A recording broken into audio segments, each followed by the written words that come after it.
bailarina bella, vestita lì, a Borgi, carina, morenina, e un bailarino spagnolo. Lembra?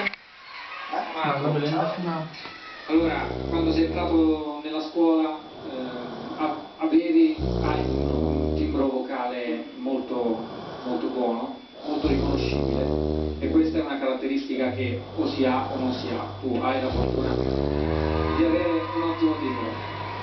Da un punto di vista di intonazione sei migliorato notevolmente grazie al lavoro di che ti ha bastonato.